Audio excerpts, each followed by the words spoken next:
મોટા ભાઈ હા કેમ છો બધા? વાડીનું કામ થઈ ગયું બધું? નેવરા થઈ ગયા એમ ને? સુરત વહી આવું બધાને એમ ને? કઈ નહીં વહી આવો એ હારું હારું લ્યો હા મૂકું હો. કોનો ફોન હતો હે? અને કોણ સુરત વયું આવે? એ મોટા ભાઈ નો ફોન હતો. ઈ બધા સુરત વહી આવે.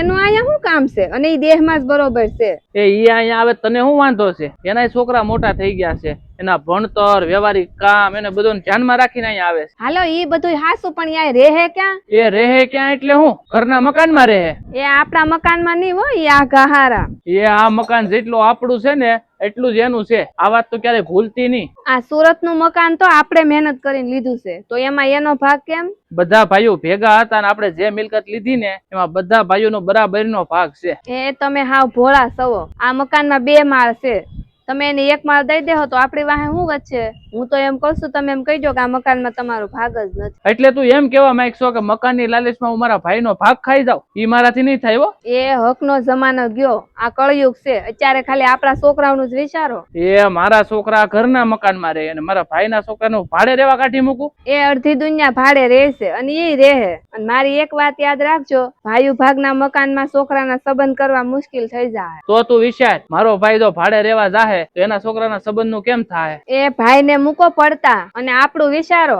ક્યારની સમજાવું પણ એક રીતમાં સમજતા જ નથી. એ ઈ મારાથી નહીં થાય. એ આ સુધીમાં તમે મારી એકેય વાત માની? આજ તો ગમે એમ થાય હું તમને તમારા મનનું ધાર્યું નહીં કરવા દઉં, પછી ભલે મારે ગમે એ કરવું પડે. તો હું પત્નીને રાજી રાખવા તો હું મારા ભાઈને દગો કરું?